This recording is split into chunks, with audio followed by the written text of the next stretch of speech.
आश्चर्य है, हमारे प्रत्येक वचन पर हुंकार कौन भर रहा था? कौन है वो प्राणी जो हमारी आज्ञा के बिना इस दिव्य ब्रह्म ज्ञान के संदेश को सुनकर हुंकार भर रहा था? उपस्थित हो।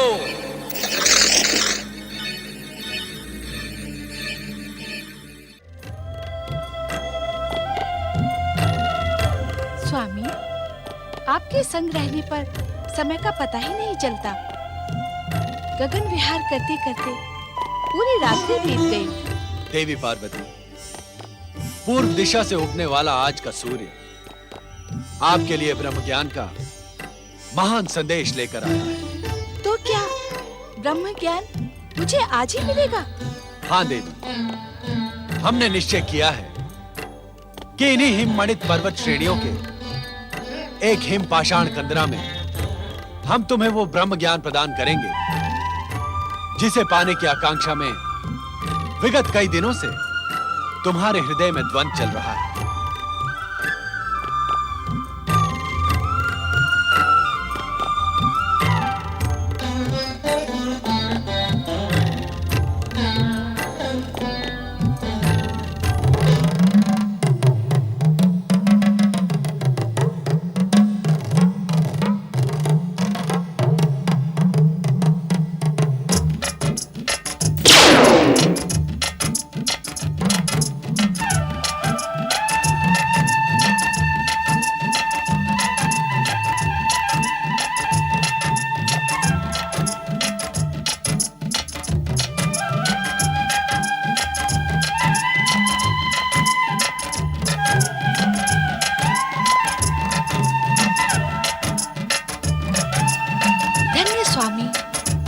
प्रकृति के सुंदर, शांत, मनोरम स्थान को देखकर मेरी आत्मा प्रसन्न हो गई है। देवी पार्वती, ब्रह्म ज्ञान प्राप्त करने के उद्देश्य से तुम जिस गुफा में खड़ी हो, वो प्रकृति के गूढ़तम रहस्य से भी अधिक गूढ़ और रहस्यमयी है। इस सुंदर स्थान की ऐसी क्या विशेषता है स्वामी? इस स्थान का रहस्य आज से पूर्व किसी के सामने उल्लेखित नहीं किया गया है। हमारे अतिरिक्त इस समस्त संसार में सर्वप्रथम तुम इस स्थान में उपस्थित होकर यहाँ का रहस्य ज्ञात कर रही हो। उस रहस्य को ज्ञात करने के लिए मैं उद्विग्न हो रही हूँ स्वामी। तुम्हारी उद्विग्नता स्वाभाविक है पार्वती। पर्वतराज हिमालय के अत्यंत कठिन, गूढ़ तथा हिम से ढके मार्गों में स्थित यह पवित्र गुफा अमरेश्वर के रूप में हमारा अत्यंत रहस्यमयी एकांत निवास स्थान है। ये आप क्या कह रहे हैं स्वामी? हम सत्य कह रहे हैं देवी पार्वती। हमारे अतिरिक्त किसी भी जीवात्मा को अब तक यहाँ आने का विधान नहीं था। निस्संदेह स्वामी, ब्रह्म ज्ञान प्राप्त करने के लिए मैं विगत दिनों से व्यग्र हूँ, किंतु अब आपके इस रहस्यमय एकांत निवास का रहस्य जानने को उत्सुक हूँ। देवी पार्वती, सृष्टि निर्माण के उपरांत जब जीवन के साथ मृत्यु भी अस्तित्व में आई, तब मृत्यु एवं अंतकाल देवताओं को भी भयभीत करने लगा। भयभीत देवगण हमारी शरण में आए। तब हमने देवताओं को मृत्यु के भय से उबारने के लिए सदा अपने मस्तक पर सुशोभित चंद्रमा को निचोड़ा। अद्भुत, आश्चर्यजनक। निश्चित ही सदा आपके मस्तिष्क का स्पर्श पाने वाले चंद्रमा में अमरत्व विद्यमान होगा। हाँ पार्वती, चंद्रमा को निचोड़ने से अमरत्व का पान करके देवगण अमर हो गए। परंतु भोलेनाथ, इस पावन कथा का इस पवित्र अमरेश्वर गुफा से क्या संबंध? संबंध है देवी पार्वती। उस अमरत्व की कुछ बूंदें पृथ्वी के इसी क्षेत्र में गिरी। उन्हीं से अमरेश्वर की अमर गंगा अथवा अमरावती नदी बहने की। अर्थात पतित पावनी अमरावती का प्रारंभ इसी स्थान से होता है। हाँ देवी, चंद्रमा को निचोड़ने से गिरी अमरत्व की बूंदों ने इस गुफा में पहुंच सकने वाले व्यक्ति की अमरता सुनिश्चित कर दी। अर्थात इस गुफा तक पहुंचने वाला व्यक्ति अमरता को प्राप्त कर लेगा। निश्चित। यहाँ की वायु, यहाँ के वातावरण में अमरत्व विद्यमान है, जो किसी भी जीवात्मा को जीवन मृत्यु से मुक्ति प्रदान कर अमर बना सकता है। तब तो मानव कल्याण के लिए ये महान स्थान है, क्योंकि मानव सदैव अमरता प्राप्ति का प्रयास करता है।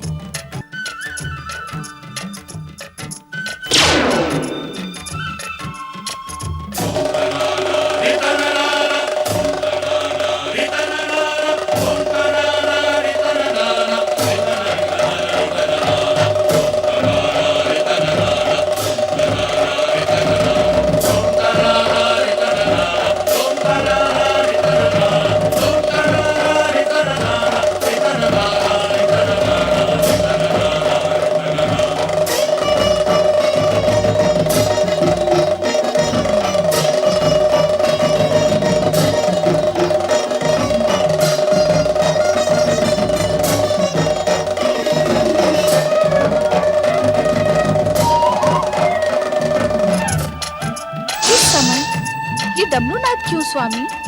देवी पार्वती, जिस प्रकार इस पवित्र गुफा में आने वाला जीव अमर हो सकता है, उसी प्रकार किसी भी जीव के कानों में दिव्य ब्रह्म ज्ञान पड़ जाने से वो ब्रह्मज्ञानी बन इस सृष्टि की समस्त व्यवस्था को छिन्न भिन्न कर सकता है। किंतु डमरूनाथ से क्या होगा? इस डमरूनाथ के भीषण स्वर से इस गुफा के आसपास रहने वाले जीव जंतु दूर भाग जाएंगे। क्या जीवन यहाँ भी है स्वामी? आश्चर्य है कि यह प्रश्न हमसे पर्वत नंदिनी पार्वती पूछ रही है।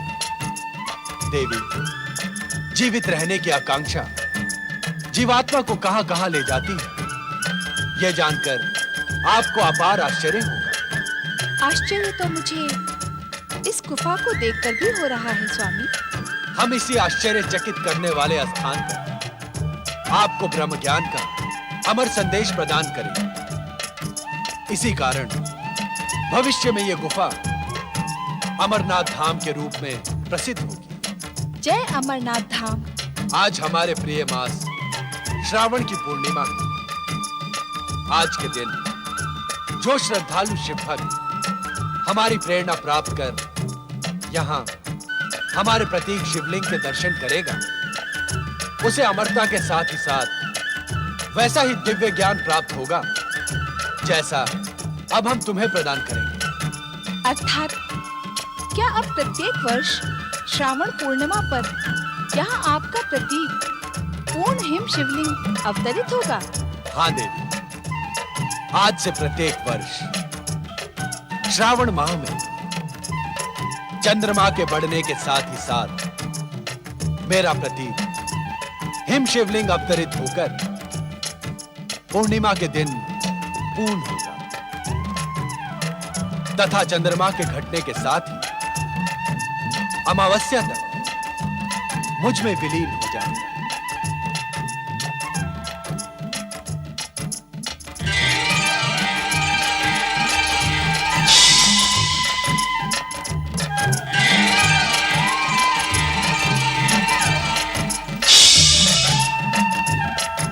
देवी, इस आसन पर विराजमान हो जाओ।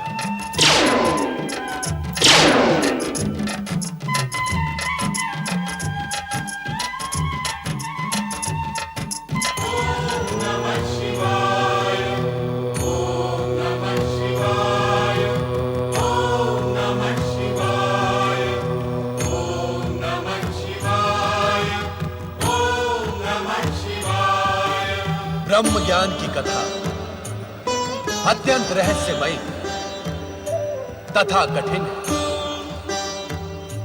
हम ये ज्ञान तुम्हें समाधि अवस्था में प्रदान करेंगे। इसे कहते हुए हमें तथा सुनते हुए तुम्हें रोमांच का अनुभव, अतः सुनने की सहमति का हुंकार भरती है, जिससे हमें यह ज्ञात रहे कि तुम ध्यान से ब्रह्म कथा सुन रही हो। जो आज्ञा। शक्ति स्वरूपा पार्वती, तुम्हें यह ज्ञात हो कि पूर्व काल में हमने अपने निर्गुण दिव्य तेज से पंचक्रोशी नगरी का निर्माण किया। इसी पंचक्रोशी नगरी में श्री हरि विष्णु पुरुष के रूप में प्रकट होकर हमारे पंचाक्षरी मंत्र का प्रणव सहित ब्रह्म ज्ञान की साधना करते हुए जप करने लगे। ओम नमः शिवाय। हमारे इस पंचाक्षरी मंत्र के निरंतर जप से एक दिव्य ध्वनि का निर्माण हुआ। उस दिव्य ध्वनि से आनंद की लहरें उठने लगी। श्री हरि विष्णु का संपूर्ण शरीर इस आनंद लहरी का अनुभव करने लगा।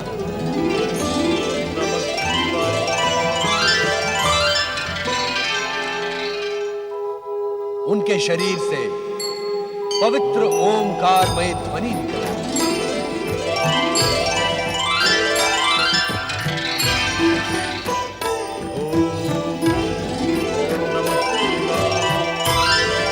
ये ओमकारमय ध्वनि इस बात का संकेत है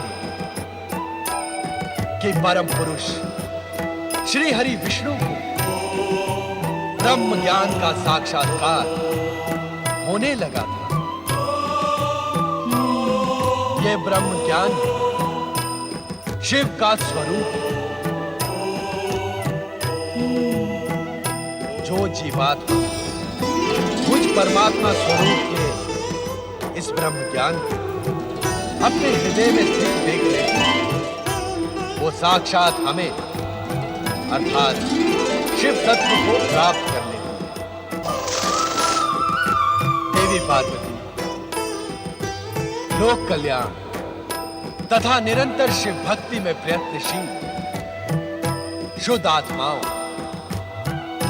निर्मल मन और सात्विक बुद्धि वालों को शीघ्र ही शिव तत्व की प्राप्ति हो जाती है।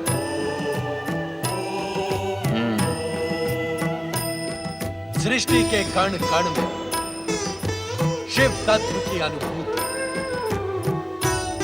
प्राणी मात्र की श्रद्धा और भावनाओं को आहत न कर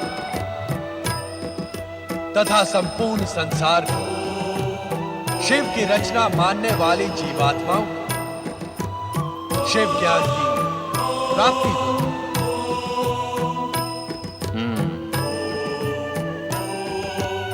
अपने को श्रेष्ठ और दूसरे को निकृष्ट न मानना, तप, जप और पवित्रता की ओर अग्रसर होने वालों के मार्ग में बाधक न बनने वाली अहंकार रहित जीवात्माओं को शिव भक्ति की प्राप्ति होती है। शिव तत्व, शिव ज्ञान और शिव भक्ति की प्राप्ति से मन, आत्मा और बुद्धि तेजस्वी तथा ओजस्वी बन जाती है। इतना प्राप्त कर लेने पर कुछ भी प्राप्त करना शेष नहीं बचता।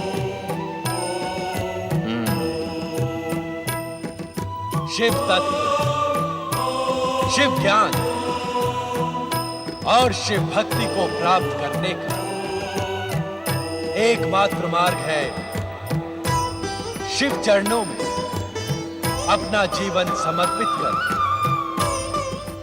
निरंतर हमारे पंचाक्षरी मंत्र ओम नमः शिवाय का जाप कर।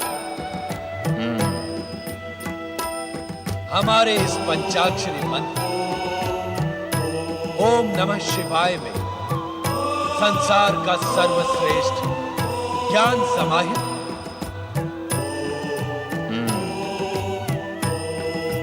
ओम अग्र पूजा को समर्पित त्रिदेवों का प्रतीक आदि स्वर शिव जीवन के कल्याण का स्वरूप है तथा उस कल्याण रूपी शिव स्वरूप नमन ब्रह्म रूपी शिव को प्राप्त करने का सर्वोत्तम उपाय है।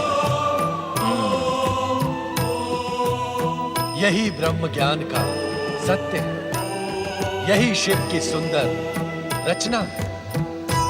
मेरे द्वारा प्रकट सत्यम शिवम और सुंदरम से युक्त यह ब्रह्म ज्ञान उन्हीं महाभागों को प्राप्त होता है जो मेरे स्वरूप में अगाध श्रद्धा रखते हैं। मेरी आज्ञा अनुसार धर्म मार्ग पर चलने वाले प्राणी मेरी ही कृपा से मल एवं माया से मुक्त होकर मेरे परमानंद सच्चिदानंद स्वरूप में लीन हो जाते हैं। स्वयं मेरे द्वारा रचित एवं कहे गए इस दिव्य ज्ञान को प्राप्त ज्ञानी इस ज्ञान के प्रकाश रूपी अग्नि से अपने कर्म में शरीर को क्षण भर में जलाकर मेरी कृपा से कर्म बंधन से छुटकारा पाकर मोक्ष को प्राप्त कर लेते हैं।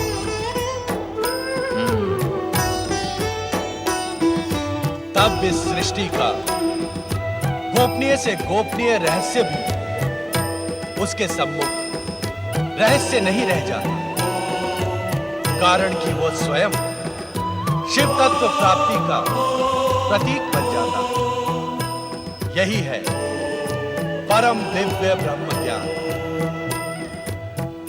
जिसे पाकर तुमने अपनी आत्मा को मुझ परात पर ब्रह्म में समाहित कर दिया है। अब तुम स्वयं शिव तत्व, शिव ज्ञान और शिव भक्ति की प्रतीक हो।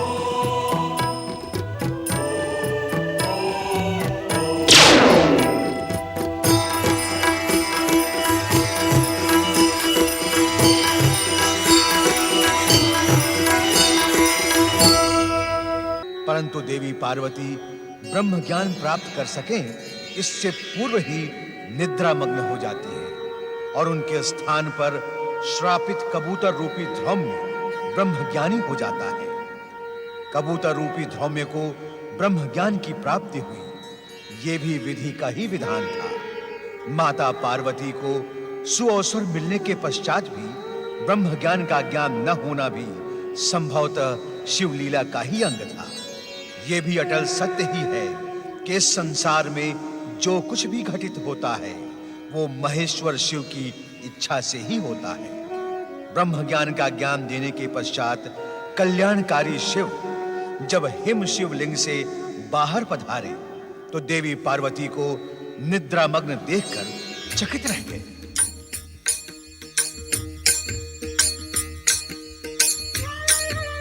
तुम सो रही हो पार्वती,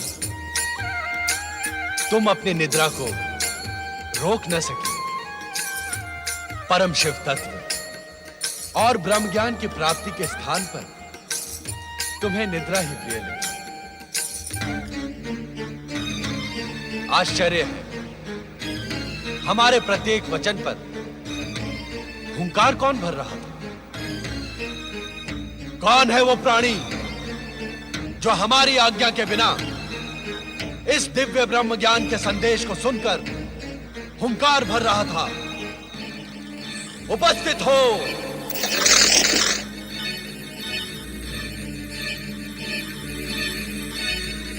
महादेव जी, आपकी आज्ञा के बिना तीनों लोकों में एक कण भी इधर से उधर नहीं होता।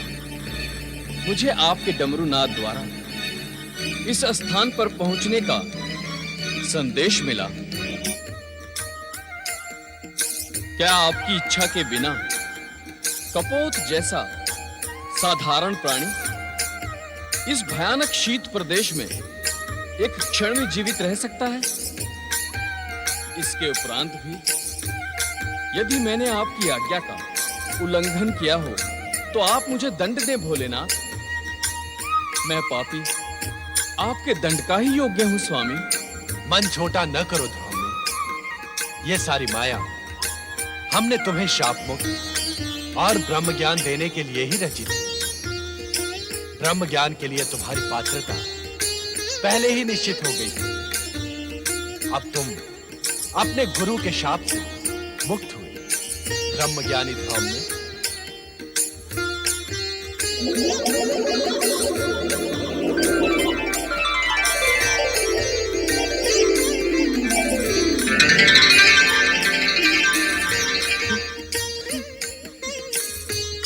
भोलेनाथ, भोलेनाथ, आप कृपा निधान हैं, दया के सागर हैं। शापग्रस्त धौम्य को कपोत योनि से मुक्ति देने के लिए आपने कितना कष्ट किया है।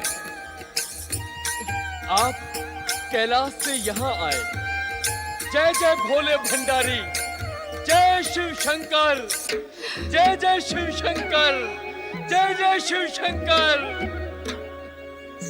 ये मैं क्या देख रही हूँ? डमरू नाद के उपरांत भी इस गुफा में ये युवा ऋषि कैसे प्रकट हो गए? माता, मैं और ऋषि का शिष्य ध्रुव हूँ। भोलेनाथ की प्रेरणा से ही यहाँ उपस्थित हुआ हूँ।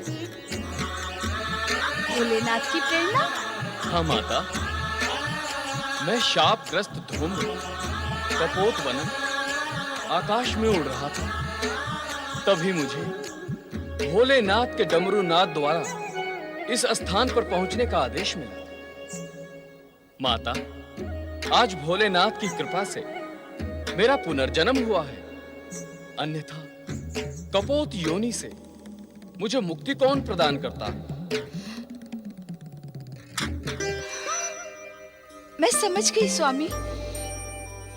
इन्हीं ध्रुव ऋषि को शाप मुक्त कर ब्रह्म ज्ञान का उपहार प्रदान करने के लिए ही आप मुझे इस पवित्र अमरनाथ गुफा में लेकर आए। किंतु मेरा दुर्भाग्य देखिए स्वामी, पाकर भी मैं उस दिव्य ज्ञान से वंचित रह गई। मेरी अभागी निद्रा। पश्चाताप न करो पार्वती। तुम्हारा निद्रा मग्न होना भी हमारी ही लीला का अंग था। ध्रुव ने अब तुम अपने गुरु के पास जाकर उनकी उद्विग्नता का शमन करो। हमारी आराधना करते हुए भी वे दुखी हैं। उनका मन अस्थिर है। तुम उन्हें दिव्य ब्रह्म ज्ञान प्रदान करो जो तुम्हें हमसे प्राप्त हुआ है। हाँ ध्रुव में एक शिष्य का अपने गुरु के प्रति यही कर्तव्य भी है। एवं संभवतः आने वाला भविष्य इस बात का साक्षी होगा कि तुमसे अधिक मूल्यवान गुरु दक्षिणा किसी भी शिष्य ने अपने गुरु को प्रदान नहीं की। जो आज्ञा माता। ध्रुव में हम तुम्हारे विनम्र स्वभाव और सदाचार से प्रसन्न होकर तुम्हें दिव्य शक्तियां भी प्रदान करेंगे।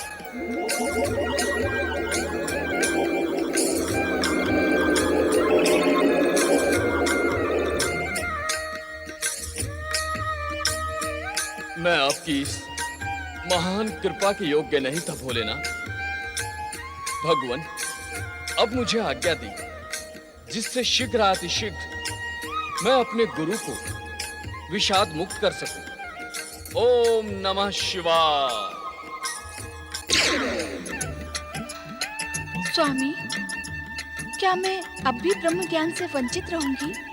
धैर्य रखो देवी, समय आने पर इस प्रश्न का उत्तर तुम्हें अवश्य मिल जाएगा।